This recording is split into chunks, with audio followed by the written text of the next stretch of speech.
ہمارے درمیان میں موجود ہیں، یہ بڑی محرومی کی بات ہوگی اور بڑی ناکامی کی بات ہوگی کہ ہم اصل مقصد کو بھول جائیں اور اپنے مقصدیت سے پیچھے ہٹ جائیں۔ تو یاد رکھنا، نہ سمجھو گے تو مٹ جاؤ گے اے ہندوستان والو۔ علامہ اقبال نے کہا تھا اسی زمرے میں کہ نادانیوں کی بنا پر نہ سمجھو گے تو مٹ جاؤ گے اے ہندوستان والو، تمہاری داستان تک نہ ہوگی۔ داستانوں میں ہم بغیر کسی تاخیر و تمہید کے حضرت والا کو دعوت سخن دیتے ہیں کہ حضرت والا اپنی کتاب عالیہ سے ہم تمام کو مستفیض فرمائیں، اور اپنے گاؤں والوں سے خاص طور سے کہیں گے جو کرسیاں خالی ہیں وہ آئیں انشاءاللہ۔ پھر ہمارے مفتی طارق جمیل صاحب دامت برکات ہوں انشاءاللہ، پھر انشاءاللہ ان کی نعت اور آپ کی پسندیدہ نعتوں کا جو مطالبہ ہے بات انشاءاللہ پڑھتا جائیں گے انشاءاللہ۔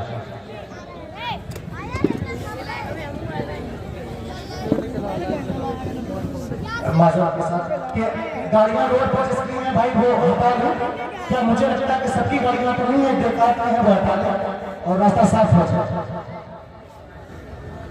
السلام علیکم ورحمۃ اللہ وبرکاتہ۔ بسم اللہ الرحمن الرحیم۔ الحمد للہ وکفى وسلام علی عباده الذین اصطفى، اما بعد فاعوذ باللہ من الشیطان الرجیم، بسم اللہ الرحمن الرحیم۔ وَإِذَا سَمِعُوا مَا أُنزِلَ إِلَى الرَّسُولِ تَرَىٰ أَعْيُنَهُمْ تَفِيضُ مِنَ الدَّمْعِ وقال النبي صلى الله تعالى عليه وسلم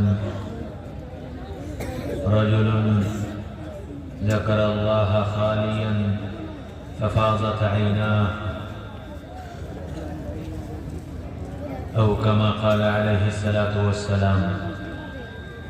قابل قدر، قابل احترام حضرات علماء کرام اور بہت ہی قابل قدر میرے بھائیوں، دوستوں، عزیزوں، بزرگوں اور عزیز طلباء اور بچوں، اللہ تعالیٰ کا بہت بڑا کرم، فضل اور احسان ہے کہ اللہ تعالیٰ نے آج ہم کو اور آپ کو قرآن کی نسبت پر جمع فرمایا ہے۔ قرآن اللہ کی کتاب ہے اور اللہ تعالیٰ نے قیامت تک کے آنے والی انسانیت کے لیے اس کتاب کو کتاب ہدایت بنایا ہے۔ قرآن انسان کی انفرادی زندگی، اجتماعی زندگی، گھر کی زندگی، باہر کی زندگی، ہر موقع پر ہماری اور آپ کی رہبری اور رہنمائی کرنے کے لیے ہم کو ملا ہے۔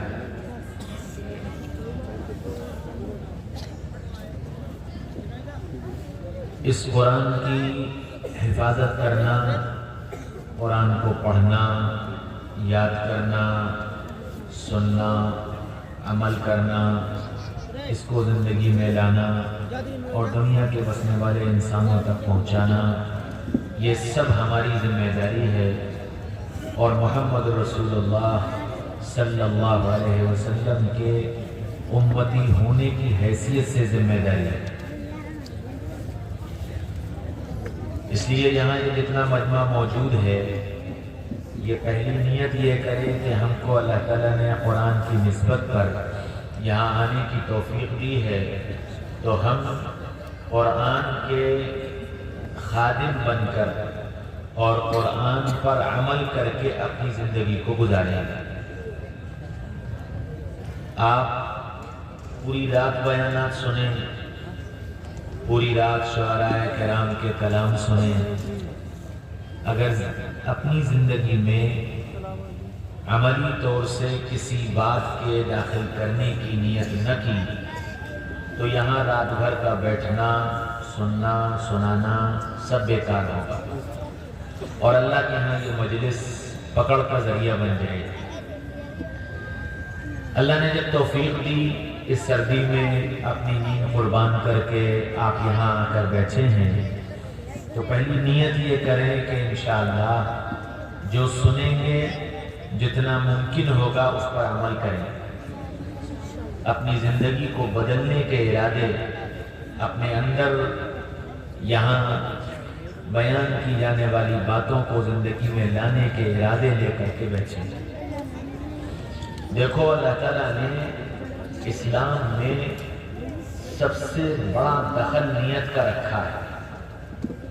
نیت اتنا بڑا عمل ہے کہ اگر یہ غلط ہو جائے تو عمل بیکار ہو جاتا ہے، یہ نہ ہو تو عمل نہیں ہوتا. ایک آدمی مغرب کی نماز پڑھنے کے لیے کھڑا ہوا، 3 رکعت نماز پڑھی، سورہ فاتحہ بھی پڑھی، سورت بھی پڑھی، رکوع بھی کیا، سجدہ بھی کیا، قاعدہ بھی کیا، مکمل 3 رکعتیں پڑھی، لیکن نیت عشاء کی نماز کی کرنے. تو مفتی صاحب کیا کہتے ہیں کہ یہ نماز نہیں ہوئی، دوبارہ پڑھو.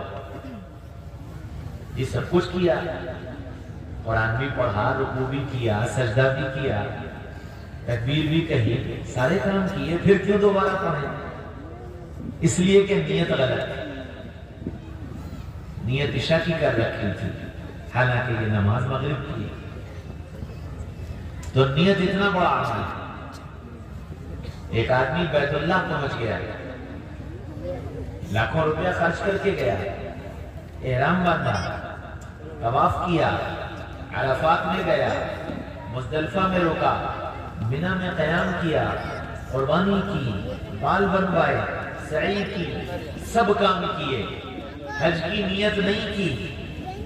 مفتی صاحب کہتے ہیں حج نہیں ہوا، پھر سے کرو.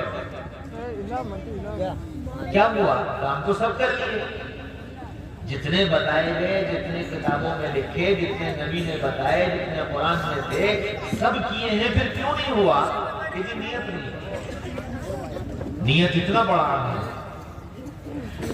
سحری کے وقت اٹھا، سحری کھا لی، دن بھر نہ کھایا نہ پیا، نہ جو چیزیں روزہ توڑنے والی تھی کوئی ایسا کام کیا، شام کو افطار کے وقت پر افطار کیا، روزے کی نیت نہیں کی. مفتی صاحب کہتے ہیں روزہ نہیں ہوا، دوبارہ رکھو. کیوں؟ نیت نہیں کی. نیت اتنا بڑا عمل.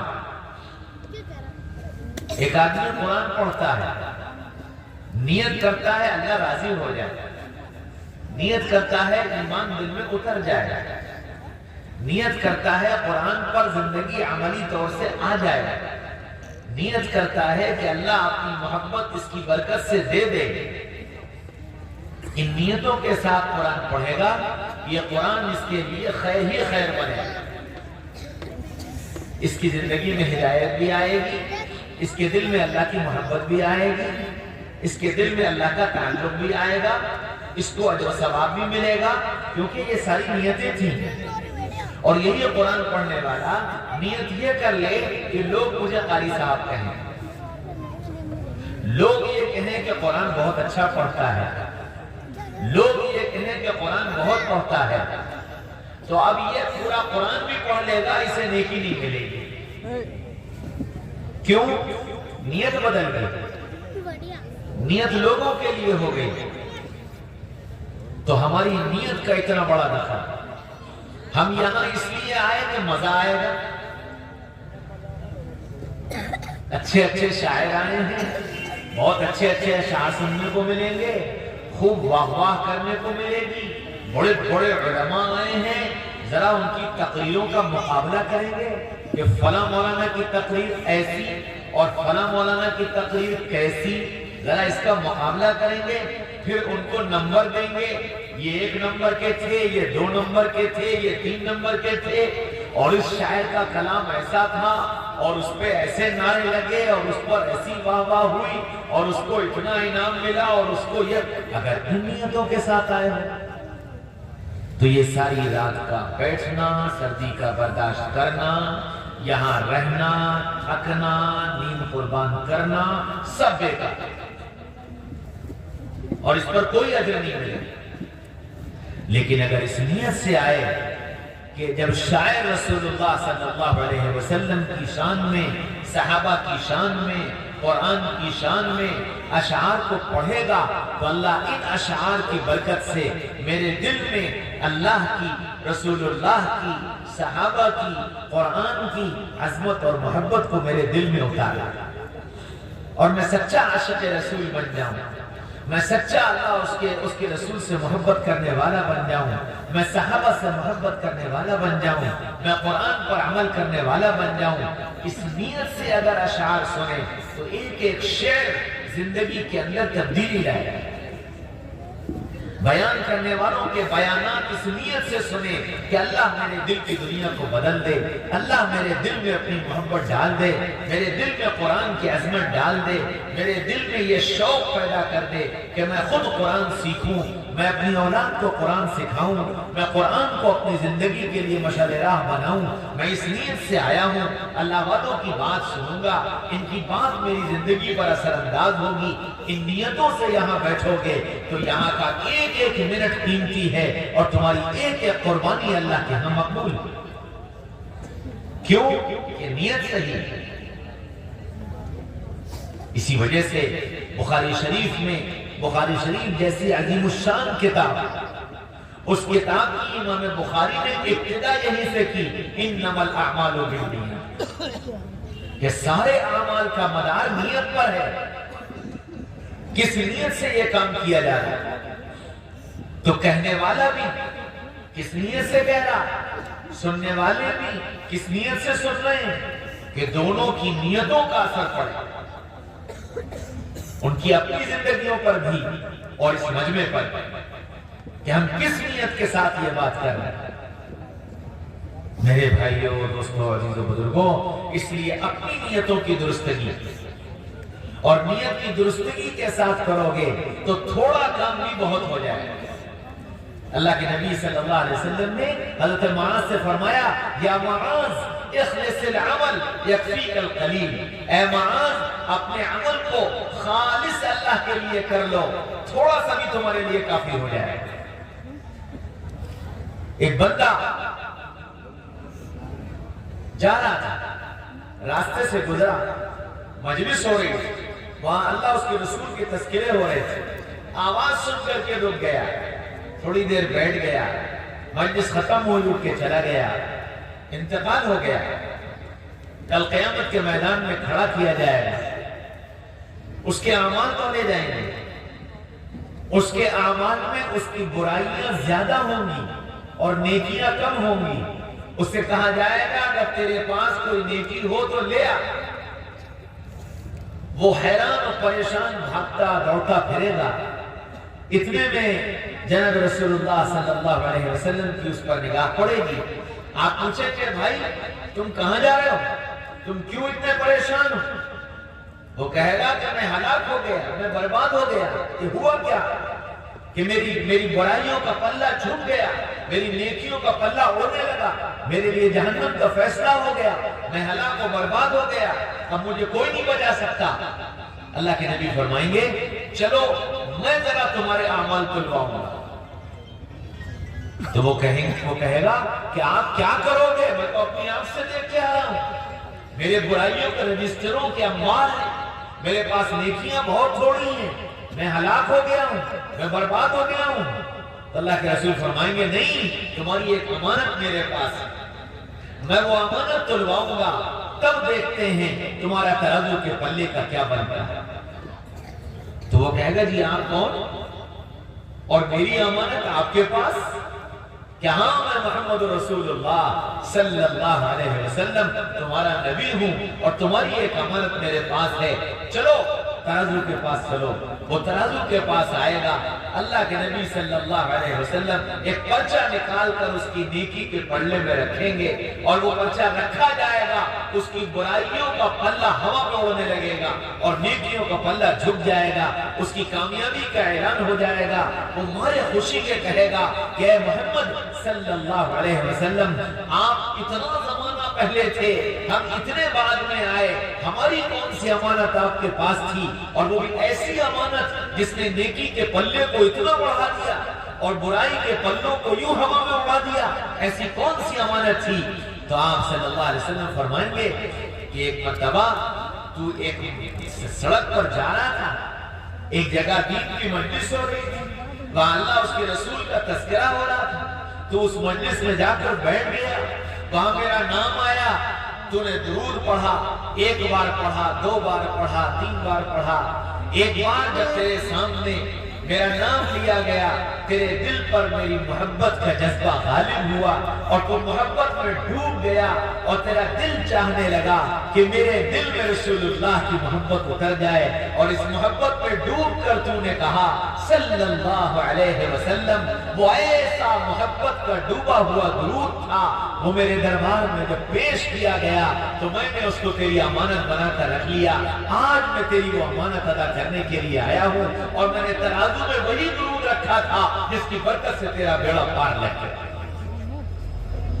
ہاں میرے بھائیوں، دوستوں، عزیزوں، بزرگوں، تو اخلاص کے ساتھ، اچھی نیت کے ساتھ، اچھے ارادوں کے ساتھ چھوٹا سا کیا جانے والا عمل بھی اللہ کے دربار میں بڑا قیمتی۔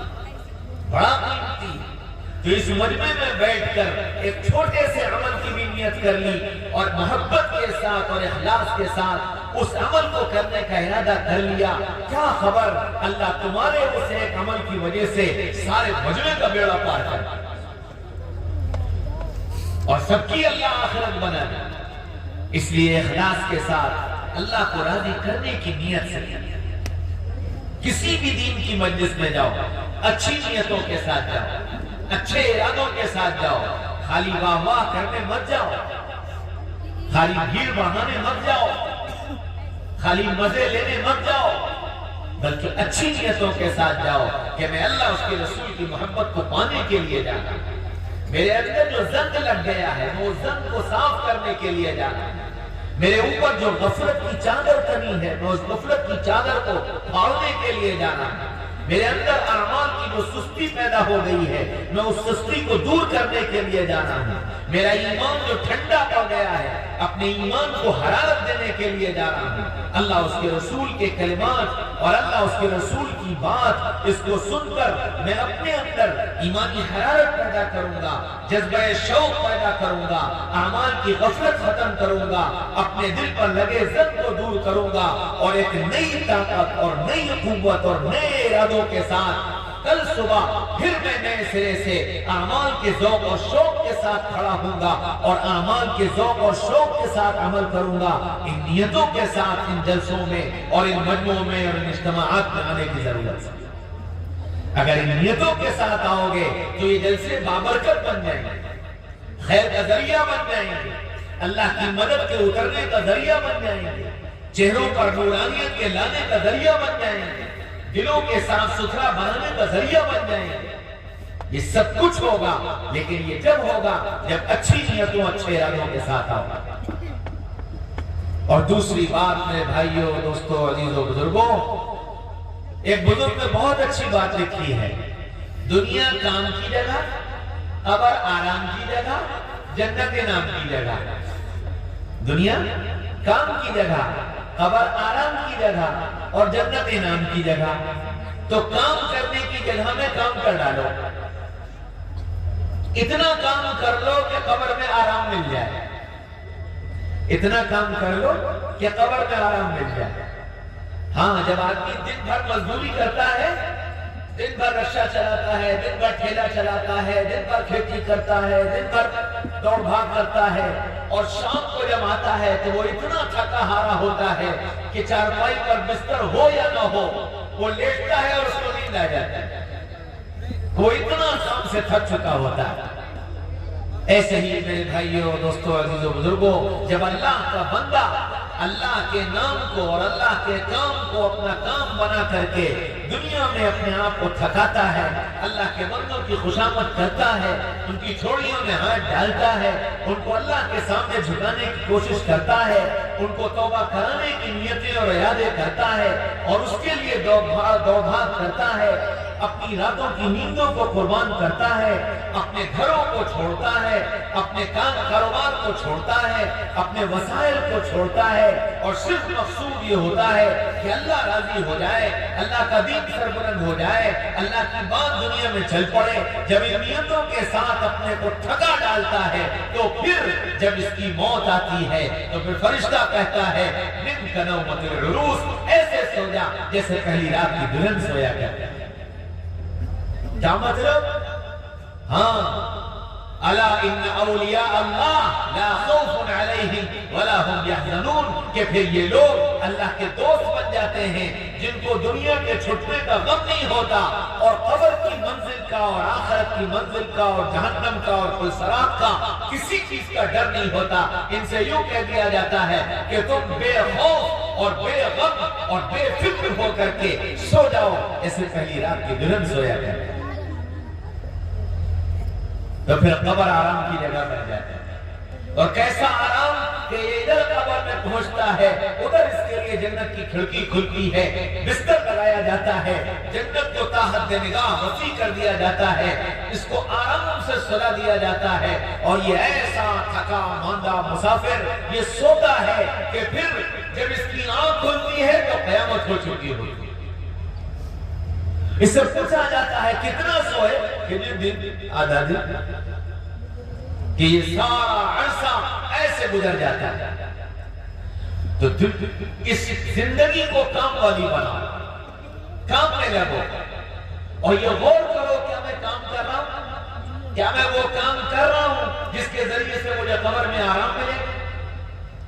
میں نے اپنی اولاد کو کس رخ پر چھوڑا، اپنی بیوی کو کس رخ پر چھوڑا، اپنے گھر والوں کو کس رخ پر چھوڑا، میرے بعد میرے گھر میں کیا ہوگا، میرے بعد گھر میں کتنی نماز ہوگی، میرے بعد گھر میں کتنا قرآن پڑھا جائے گا، میرے بعد گھر میں اللہ کے کتنے تذکرے ہوں گے، میرے بعد گھر میں نبی کے کتنے تذکرے ہوں گے، کتنا اللہ اس کے رسول سے تعلق کو باقی رکھا جائے گا، میں نے گھر کو کس رخ پر ڈالا، میرے 24 گھنٹے کیسے گزر رہے ہیں، کیا میں ہر کام کو اللہ کو راضی کرنے کی نیت سے کر رہا ہوں، کیا میں ہر کام کو نبی کے طریقے پر کر رہا ہوں۔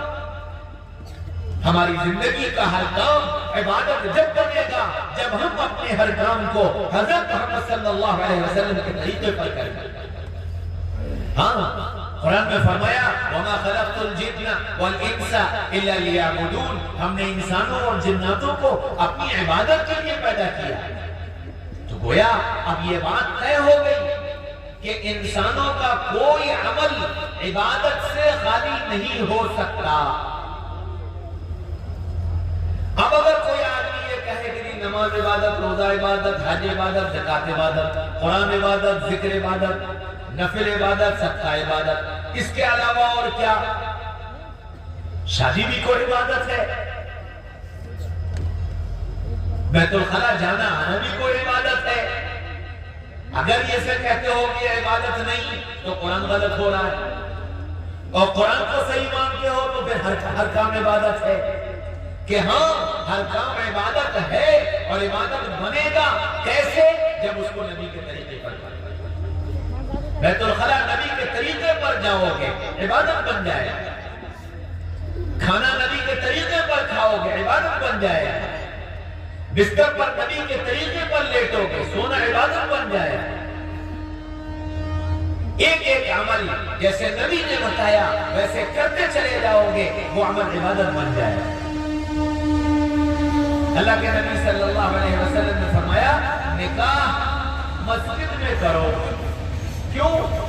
عبادت ہے، عبادت ہے اس لیے مسجد میں کرو۔ ہم نے عبادت کا تصور ہی نکاح سے نکال دیا۔ نکاح کا مطلب مزے لینا، نکاح کا مطلب دعوتیں اڑانا، نکاح کا مطلب خواہشات کا پورا کرنا، نکاح کا مطلب اپنی تمنائیں اور آرزوئیں پوری کرنا، اپنے ارمان پورے کرنا۔ ہم نے نکاح کا مطلب یہ سمجھ لیا، اور نبی یہ فرما رہے ہیں کہ نکاح عبادت ہے، اس کو مسجد میں کرو۔ اب تصور عبادت کا کرو گے تو مسجد میں کرو گے۔ جب تصور ہی عبادت کا ختم ہو گیا تو پھر کیا ہوا؟ مسجد سے اٹھ کر کے نکاح میرج ہال میں پہنچ گیا، ہوٹلوں میں پہنچ گیا، کلبوں میں پہنچ گیا، میدانوں میں پہنچ گیا۔ پھر کیا ہوا؟ پھر نکاح کا مذاق بنایا جانے لگا، پھر گانے ہونے لگے، گانے بجنے لگے، فوٹوگرافی ہونے لگی، ویڈیوگرافی ہونے لگی، اور ایک طوفان کے بارے میں عبادت کا تصور ہی نہیں رہا۔ میرے بھائیوں، دوستوں، عزیز و بزرگوں، ہر عمل کو جب عبادت کی نیت سے کرو گے تو انشاءاللہ وہ عمل خود بخود عبادت بنتا چلا جائے گا، اور جب عمل عبادت بن جائے گا تو ہر عمل پر اجر ملے گا، ہر عمل پر اجر ملے گا، اللہ راضی ہوگا، اللہ کی محبت آئے گی، اللہ کا تعلق پیدا ہوگا۔ حضرت رسول پاک صلی اللہ علیہ وسلم نے صحابہ پر محنت کر کے صحابہ کو اسی رخ پر ڈال دیا تھا کہ اپنے اعمال کو عبادت بنا لو، اپنی نیتوں کو درست کر لو، تو وہ اچھی نیت کے ساتھ اپنے اعمال کو عبادت بنا کر زندگی گزار رہے تھے۔ اللہ نے ان کو کامیاب کر دیا، اور ایسا کامیاب کیا، قرآن میں ان کی کامیابی کا اعلان کیا، رجال صدقوا ما عاهدوا الله علیہ منهم من قضى نحبه ومنهم من ينتظر وما بدلوا تبدیلا۔ یہ وہ مرد ہیں جب وہ اپنے اللہ سے کوئی وعدہ اور ارادہ کر لیتے ہیں تو بعض ایسے ہیں جو اپنے ارادے کو پورا کر کے اپنی منزل پر جا لگے، اور کچھ وہ ہیں جو اپنے وعدوں اور ارادوں کے پورے ہونے کے انتظار میں ہیں اور ان کے وعدوں اور ارادوں میں کوئی تبدیلی نہیں آتی۔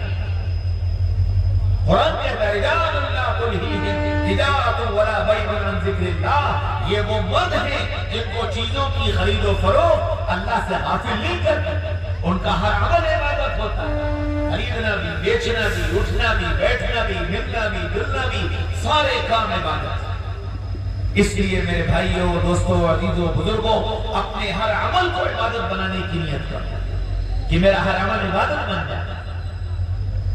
طلبہ سے عرض کرتا ہوں جن کو اللہ نے قرآن دیا، یہ قرآن سینے میں محفوظ ہو گیا، میرے بچوں، قرآن کا یاد کرنا بہت آسان ہے لیکن قرآن کا یاد رکھنا بہت مشکل ہے۔ یاد کرنا بہت آسان ہے، یاد رکھنا بہت مشکل ہے۔ یاد رکھو، قرآن اور گناہ یہ دونوں چیزیں ایک جگہ جمع نہیں ہیں، قرآن اور گناہ یہ دونوں چیزیں ایک جگہ جمع نہیں ہیں۔ جس دل میں قرآن ہوگا اس دل کو گناہ سے پاک کرنا پڑے گا، صاف رکھنا پڑے گا، اور اگر دل کو گناہوں سے پاک صاف نہ کیا تو یہ قرآن اس گندے دل میں نہیں ٹھہرتا، اس گندے دل سے یہ قرآن نکل جاتا ہے۔ اللہ کا کلام ہے، اللہ پاک ہے، اللہ پاک ہے، اللہ کا کلام پاک ہے، یہ پاک کلام، یہ پاک کلام گندے دل کے اندر نہیں رہے۔ الا من اتى الله بقلب سلیم، ہمیں پاک صاف ستھرا دل چاہیے جس میں ہم بسا کرتے ہیں، تو گناہ اور قرآن ایک جگہ جمع نہیں ہوگا۔ میرے بچوں، اللہ نے تم پر انعام فرمایا، تم کو قرآن کی دولت عطا فرما دی، اب تم اتنا احسان کرو کہ اپنے دل کو گناہوں سے پاک و صاف رکھو، دل کو گناہوں سے گندا مت کرو، ورنہ یہ قرآن بڑی تیزی سے پھسل جاتا ہے، بڑی تیزی سے نکل جاتا ہے۔ اگر دل گندا ہو جائے تو پھر یہ قرآن دل میں نہیں ٹھہرتا۔ امام شافعی رحمۃ اللہ علیہ بہت بڑے عالم، آدھی دنیا ان کے پیچھے چلتی ہے، اللہ نے حافظہ دیا تھا اتنا زبردست، اتنا زبردست۔ اب ایک استاذ کے پاس پہنچے اور جا کر یوں کہا، حضرت میں آپ سے علم لینے کے لیے آیا ہوں۔ فرمایا نا تم علم کے لائق نہیں ہو۔ کہنے گا نہیں حضرت، کہنا کہ نہیں حضرت، آپ جو شرط کہیں میں پوری کرنے کو تیار ہوں، لیکن علم دے دیجئے۔ بہت خوشامد کی، عصر کی نماز کے وقت ملاقات ہوئی تھی، نماز کے بعد کہا کہ اچھا چلو ٹھیک ہے، میں یہ کتاب دے رہا ہوں، ذرا یہ کتاب پڑھ لو۔ تو عصر سے مغرب تک پڑھی، مغرب سے عشاء تک پڑھی، عشاء کے بعد کہا، ان استاد نے کہا کہ آؤ شافعی گھر چلے، گھر لے گئے، کھانا کھلایا، وہ استاد اندر چلے گئے، یہ اپنے بستر پر کتاب لے کر بیٹھ گئے، ساری رات کتاب پڑھتے رہے۔ صبح ہوئی، فجر کی نماز کے لیے استاد آئے، شافعی کو بھی لیا، مسجد لے کر چلے گئے، مسجد پہنچے، نماز ہو گئی، نماز کے بعد شافعی آ کر استاد کے پاس بیٹھ گئے، کہنے لگے، ان استاد نے کہا شافعی کتاب پڑھ لی؟ کہ جی پڑھ لی۔ کیا پڑھا؟ کیا پڑھا؟ اور جو کتاب دی تھی وہ 550 صفحے کی، اور ایک صفحہ اتنا بڑا، موطا امام محمد نام ہے اس کتاب کہ کتاب پڑھ لی؟ کہ جی پڑھ لی۔ کیا پڑھا؟ تو امام شافعی کہنے لگے، حضرت بتاؤں یا سناؤں؟ حضرت بتاؤں یا سناؤں؟ تو انہوں نے کہا سنا دو. تو شروع سے لے کے آخر تک پوری کتاب سنا دی. پوری کتاب سنا دی. ایسا زبردست حافظہ کہ ایک مرتبہ کتاب پڑھ لی تو پوری کتاب یاد ہو گئی.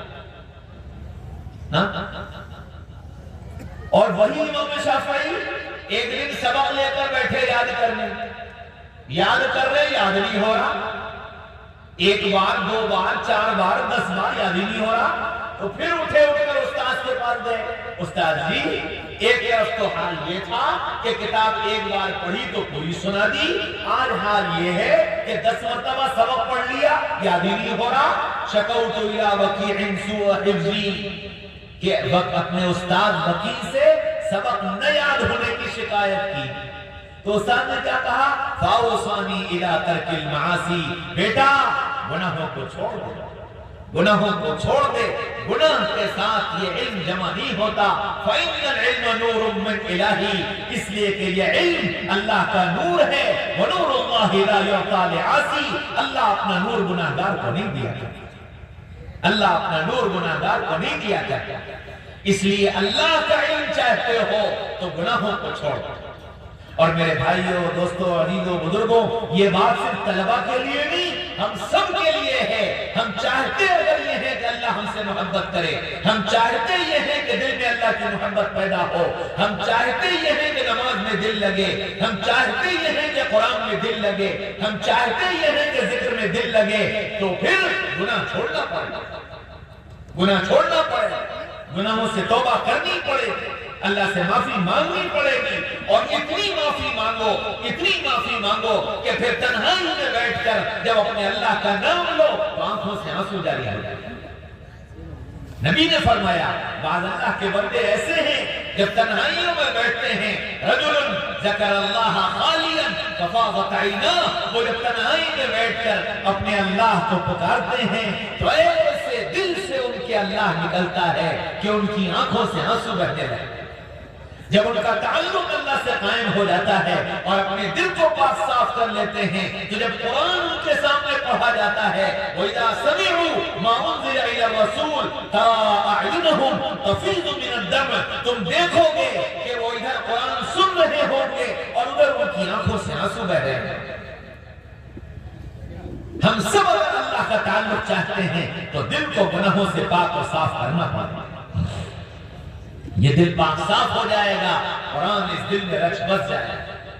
پھر قرآن والی زندگی اختیار کرنا آسان ہے. میرے بھائیوں، دوستوں، عزیزوں، بزرگوں، ایک نابینا تھے، پیدائشی نابینا. ان کے سامنے لوگ قرآن، حدیث اور عام آدمیوں کی بات تینوں کو ملا کر پڑھتے تھے. آدھی لائن قرآن کی، آدھی لائن حدیث کی، آدھی لائن ایک عام آدمی کی، تینوں کو ملا کر کے ان کے سامنے پڑھا جاتا ہے. اور وہ تینوں کو سننے کے بعد بتا دیتے تھے یہ قرآن ہے، یہ حدیث ہے اور یہ عام آدمی کی بات ہے. ان سے کسی نے پوچھا حضرت آپ یہ کیسے پہچانتے ہو؟ فرمایا قرآن کا نور الگ ہے، حدیث کا نور الگ ہے اور عام آدمی کی بات الگ ہے. زبان سے نکلنے والے بول بتا دیتے ہیں یہ کلام الہی ہے، یہ کلام رسول اللہ ہے اور یہ عام آدمی کی بات ہے. جب دل پاک صاف ہوتے ہیں تو پھر ایسے اللہ کا کلام سمجھ میں آتا ہے، ایسے رسول اللہ کا کلام سمجھ میں آتا ہے. اس لیے میرے بھائیوں، دوستوں، عزیزوں، بزرگوں، اپنے دل کو پاک صاف کر کے کام میں لگ جاؤ، کام میں لگ جاؤ، کام میں لگ جاؤ. بیکار مت پھرو، بیکار مت رہو. کام والے بن جاؤ گے تو آرام والے بھی بن جاؤ گے، اور آرام والے بن گئے تو انعام والے بن جاؤ گے، انعام والے بن جاؤ گے. ہاں، جنت میں انعام ملے گا، اللہ اکرام کرے گا، اللہ عرش کا سایہ دے گا، اللہ موتیوں کے منبر دے گا، اللہ بغیر حساب کتاب کی جنت میں داخل کرے گا، اللہ کل شراب پر بجلی کی طرح گزار دے گا. ہاں، میں نے ایک واقعہ پڑھا کہ کل قیامت کے میدان میں کچھ لوگ کل شراب کی طرف جا رہے ہوں گے. اللہ تعالیٰ ان کو روکیں گے اور ان سے پوچھیں گے کہاں جا رہے ہو؟ کہ جی کل شراب پر جا رہے ہیں. تو اللہ تعالیٰ فرمائیں گے اپنی سواری تو لے لو. تو وہ کہیں گے اللہ سواری کہاں سے ہے؟ کہنے لگے کہ ان سے کہا جائے گا اپنی مسجد کے مؤذن کو آواز دو. وہ مسجد کے مؤذن کو آواز دیں گے تو مؤذن صاحب اس مسجد کو جس میں یہ نماز پڑھتے تھے اس مسجد کو کھینچ کر کے لائیں گے، اور وہ مسجد ایسے چلی آئے گی جیسے کشتی دریا میں بہا کرتی، وہ مسجد چلی آئے گی، آگے آگے مؤذن صاحب ہوں گے، پیچھے پیچھے مسجد ہوگی، اور مسجد کے باہر امام صاحب کھڑے ہوں گے، اور امام صاحب کے پیچھے ان کے سارے مقتدی کھڑے ہوں گے۔ کہا جائے گا کہ اس صف میں تم بھی شامل ہو جاؤ، کیونکہ تم بھی اسی میں نماز پڑھا کرتے تھے۔ اور جب وہ پل صراط پر چڑھنے لگے گی تو یہ امام صاحب اپنے مقتدیوں کو لے کر مسجد کے اندر داخل ہو جائیں گے، اور یہ مسجد پل صراط پر سے ایسے گزر جائے گی جیسے کشتی ایک کنارے سے دوسرے کنارے پہنچ جائے گی۔ مسجد والے بن جاؤ، اللہ پل صراط پر یوں گزار دے گا، پتہ ہی نہیں چلے گا کہ کب پل صراط آئی اور کب پار لگ گئے۔ کام والے بنو، کام والے بنو، اللہ انعام والا بنا دے گا، اللہ آرام والا بنا دے گا۔ اور میرے بھائیوں میرے بھائیوں میرے بھائیوں، خدا کی قسم اگر کام والے نہ بنے تو پھر نیندیں حرام ہو جائیں گی، کام والے نہ بنے تو نیندیں حرام ہو جائیں گی، دنیا کی بھی نیند حرام، مرنے کے بعد کی بھی نیند حرام، سکھ و چین اللہ چھین لے گا، بے چینی اللہ مسلط کر دے گا، سب کچھ ہوگا دل کا چین نہیں ہوگا، مال کے انبار لگے ہوں گے، بہترین مکانات ہوں گے، بہترین گدے ہوں گے، لیکن راتوں کو نیند نہیں آ رہی ہوگی۔ ایک صاحب اپنے بستر پر بے چین، نیند نہیں آ رہی، یہ گدہ بدلو وہ گدہ بدلو، یہ گدہ بدلو وہ گدہ بدلو، آخر بتایا مولوی صاحب آج میں نے 8 لاکھ روپے کا گدہ خریدا، ایک گدہ 8 لاکھ روپے کا خریدا ہے ہندوستانی پیسوں کے حساب سے۔ نیند آ جائے،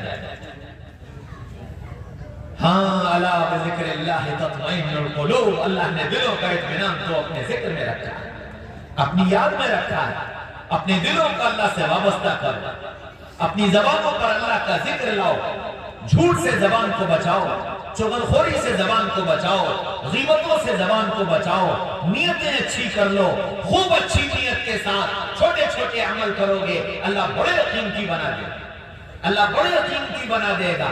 بس ہر کام میں صبح اٹھ کر یہ سوچو کہ میں کیا کیا اچھی نیت کر سکتا ہوں، کیا کیا اچھے ارادے کر سکتا ہوں، اللہ تعالیٰ ایک ایک عمل کو قیمتی بناتا چلا جائے۔ میں ایک مرتبہ فیروز آباد سے فرخ آباد جا رہا تھا، جلسہ تھا، مجھے جانا تھا، بس سے گیا، محمد آباد کے پاس پہنچا تو محمد آباد اور فرخ آباد کے بیچ میں ایک نالا ہے، اس کا پل ٹوٹ گیا، تو نہ گاڑی ادھر جا سکے نہ ادھر آ سکے، مغرب سے لے کے عشاء تک ہم وہاں کھڑے رہے، کوئی راستہ نہیں نکلا، آخر مجبوراً واپس ہونا پڑا۔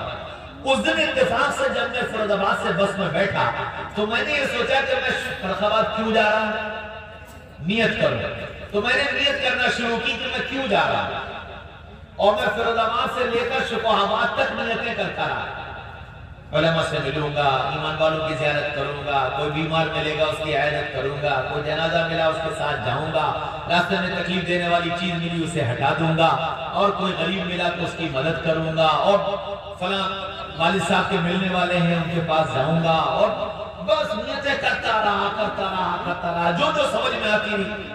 اور جب محمد آباد سے واپس ہوا تو اتنا میں نے اللہ کا شکر ادا کیا، شاید اپنے کسی سفر سے میں اتنا خوش نہیں ہوا جتنا اس دن کے سفر سے خوش ہوا تھا کہ اتنی ساری نیتیں کر کے گیا تھا۔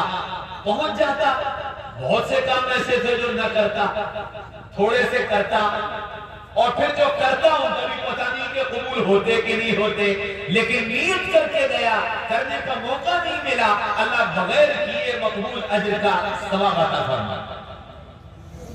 تو نیتیں اچھی اچھی کیا کرو، خوب ڈھیر ساری نیتیں کیا کرو، اللہ کرنے کا موقع مل گیا تو اجر، اور نہیں ملا تو بغیر کیے اجر، نہیں ملا تو بغیر کیے اجر، تو کوئی نقصان کا سودا ہے؟ اب نیت کر لینے میں کیا حرج ہے؟ خوب اچھی نیتیں کرو اور کام کے بارے میں سوچو، خالی مت رہو، دنیا کے باہی تباہی میں مت لگو، ادھر ادھر کی باتیں مت کرو، اللہ اس کے رسول کی باتیں کرو، اپنے تذکرے کرو، اللہ کے تذکرے کرو، رسول اللہ کے تذکرے کرو، باقی کسی کا تذکرہ کوئی کرے کہہ دو نہ دینا، جس کی بات ہے اس کے سامنے کرنا، میں تو اپنی بات کرتا ہوں، اللہ اس کے رسول کی بات کرتا ہوں، باقی جس کی بات کرنا ہے اس کے سامنے پڑھ. اللہ غیبتوں سے بچا لے گا, اللہ بہتان سے بچا لے گا, اللہ جھوٹی باتوں سے بچا لے گا, ان سارے گناہوں سے بچا لے گا. کام والے بن کر جیو, کام والے بن کر جیو. اللہ آرام والا بنا دے گا, انعام والا بنا دے گا.